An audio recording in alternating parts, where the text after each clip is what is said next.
ಹಾ ಸರ್.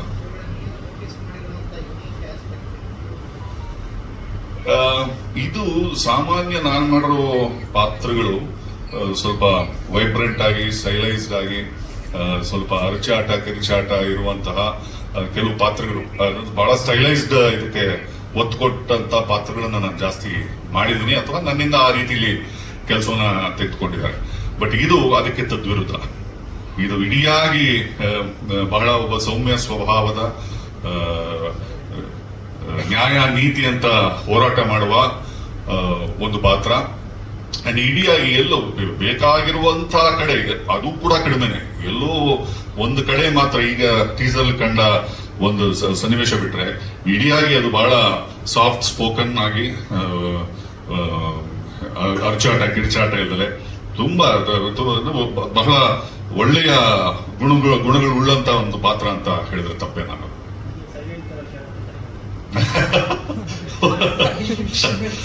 ಅಲ್ಲ, ಈ ಸೈಲೆಂಟ್ ಅನ್ನೋ ಪದ ಬೇರೆ ಬೇರೆ ಕಡೆ ಬಳಕೆ ಆಗಿರೋದ್ರಿಂದ ಅಲ್ಲಿಗೆ ನನ್ನ ಹೋಲಿಕೆ ಬೇಡ ಅಂತ ಅನ್ಕೋತೀನಿ.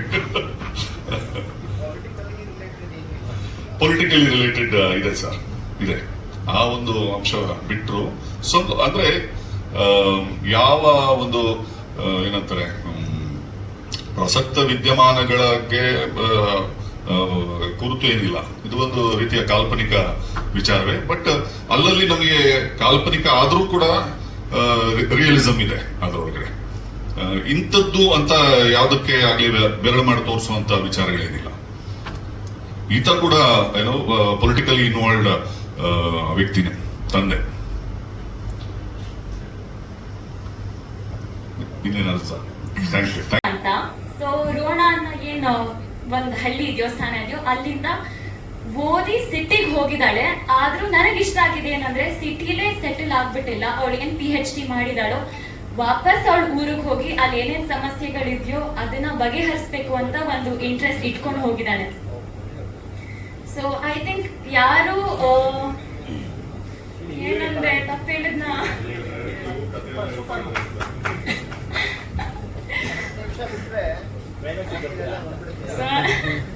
ಇಲ್ಲ, ಅದು ನನ್ ನಿಜವಾಗ್ಲೂ ಇಷ್ಟ ಆಯ್ತು. ಯಾಕಂದ್ರೆ ಎಷ್ಟೊಂದ್ ಜನ ಸಿಟಿಗೆ ಬಂದವ್ರು ಅಲ್ಲೇ ಉಳ್ಕೊಂಡ್ ಬಿಡ್ತಾರೆ. ಈ ಒಂದ್ ಪಾತ್ರ ವಾಪಸ್ ಹೋಗಿ ಅಲ್ಲೇನ್ ಸಮಸ್ಯೆ ಇದೆಯೋ ಅದನ್ನ ಬಗೆಹರಿಸಕ್ ಟ್ರೈ ಮಾಡ್ತಿದ್ದಾಳಲ್ಲ, ಯಾರೇ ನೋಡಿದ್ರು ಅವರಲ್ಲೂ ಒಂದು ಇನ್ಸ್ಪಿರೇಷನ್ ಆಗ್ಲಿ ಅಂತ ಒಂದು.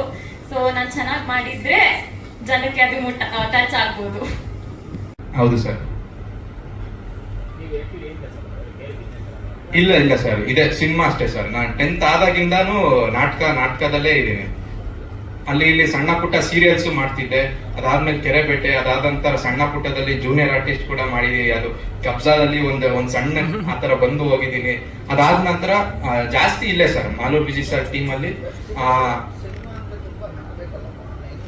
ಸರ್ ನಮ್ ಟೀಮ್ ವರ್ಕ್ ಸರ್, ನಾವು ಟೀಮ್ ಎಲ್ಲ ಇನ್ವೆಸ್ಟ್ ಮಾಡ್ಕೊಂಡಿದೀವಿ ಸರ್. ನಾವು 5 ಜನ ನಮ್ ಫ್ರೆಂಡ್ಸೇ ಸರ್. ನನ್ನ ಫ್ರೆಂಡ್ಸ್ ಇಲ್ಲೇ ಇದ್ದಾರೆ ಅವರೆಲ್ಲ. ಯಾಕಂದ್ರೆ ಈಗ ನನ್ನ ಪ್ರೂವ್ ಮಾಡ್ಕೊಳಕ್ಕೆ ಅಂತ ನಾವು ಮಾಡ್ಲೇಬೇಕಾಗಿತ್ತು ಸರ್. ಈಗ ಯಾರು ನಾನು ಈಗ ಹೋಗಿದ ತಕ್ಷಣ ಮಾಡ್ತಾರೆ ಅಂತ ಇಲ್ಲ. ಸೊ ನಾವೇ ಮಾಡ್ಕೊಂಡು ಪ್ರೂವ್ ಮಾಡೋಣ ಅಂತ ಬಂದಿದೀವಿ ಸರ್. ಸರ್ ಫುಲ್ ಕಂಪ್ಲೀಟ್ ಇದೆ ಸರ್, ರಿಲೀಸ್ಗೆ ರೆಡಿ ಇದೆ. ಸೆನ್ಸರ್ ನಡೀತಾ ಇದೆ ಸರ್. ಇನ್ನೊಂದು 5 days ಅಲ್ಲಿ ಬರುತ್ತೆ.